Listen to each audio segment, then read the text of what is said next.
Hey guys, Mr. Palmer back with the second part of this equilibrium question involving N2O4 and NO2. And I just finished solving using the quadratic formula. I'd like to show you another way that you could solve this using successive approximations. So it's another way that we can solve this. So what I'm going to do is I'm going to take this expression that we had already created here, and I'm going to copy it over on the next slide. So we had the Kc equal to the concentration of the NO2 squared over the concentration of the N2O4. And our values we can substitute in. This was 2x squared on top, and on the bottom we had 0.12 minus x equal to 0.029. Now what we can do, instead of going through and using the quadratic equation, if we look at this expression, there's an easier way that we can kind of do this. This value here, because of our equilibrium constant, is not very large. This x in the bottom part of our equilibrium expression is going to be small. So the quantity 0.12 minus x is going to be approximately equal to 0.12. So what we can do is sort of set this x here on this part in the bottom and just say x is equal to 0. So it's going to be an estimate. It's not going to be 0. It's going to be some positive number, but it's going to be close to 0. So if we were to do that, that would give us 0.029 equals 4x squared over 0.12. And if we solve for x in this expression, it's going to give us 0.029. It's actually the same number as our equilibrium constant. Now, that's not the answer. We already know that we found it to be 0.026. Well, what do you do at this point? What we do, let me just switch colors, is that we're going to take this value, this 0.029, and we're going to substitute it back into our equilibrium expression for x. So what you can do at this point is we're now going to take that 0.029, we're going to substitute it back into our original equation. And if we do that, the 0.029 is our k, is equal to 4x squared over 0.12 minus what we calculated x to be, which is 0.029. If you do that, you then wind up with an x value, solving this expression, of 0.026. And what you'll see is that's the actual answer we found using the quadratic equation. If you were to substitute this 0.026 back into our expression again for the x, what you would find is that x would then be 0.026. What's going to happen is you're going to get the same value.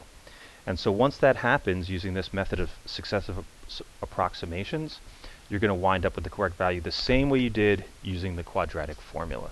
So this is just another method you can use if you don't have a calculator, you can't remember the quadratic equation in order to set that up.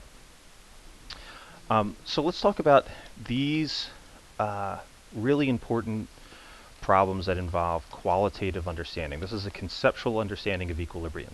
So we have three changes that we're making to equilibrium, and we're trying to figure out how these are going to affect the concentration of the NO2. So it's important that you understand we're looking at how do you affect the concentration of the product. So we want to be able to see whether it's going to shift to the left, to the right. Is it not going to affect it at all? So the first one, we're increasing the temperature, and what we're going to look for is we're looking at the change in enthalpy. In this case, it's positive, which means the forward reaction is endothermic. So we're adding heat to the left side. You can think of an endothermic reaction as having heat in the reactant side. So if the temperature is increased, that's going to cause the shift to the right, and that means that the N2O is going to increase. And you need to have both which way it's going to change as well as the why. So it's going to increase. Why is it going to increase? It's going to increase because of a shift to the right. And I'm just writing out the word shift right. I'm not writing a full explanation. And it's going to shift right because increasing temperature favors endothermic. Second part, part 2, additional N2O4 is injected at the reaction vessel. This if we're looking at Le Chatelier's, here's our equation, our equilibrium expression. If we're increasing the N2O4 on the bottom, again, we're going to have to shift to the right, and that's going to cause an increase. Why is it going to increase? Because it's going to shift to the right, and you want to say that's because of Le Chatelier's principle. Increasing the reactant is going to increase the product. Last part, part 3, is pressure. And so if we're looking at pressure in this equation, we need to look at the moles of gas. We have 1 mole of gas on the left, we have 2 moles gas on the right.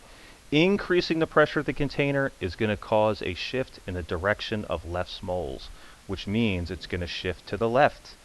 So we're going to have a decrease in the NO2 because we're going to have a shift to the left.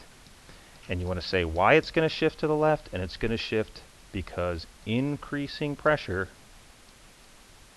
favors less moles of gas. All right. And that's it for this one. I'll be back for part E and F in the third part.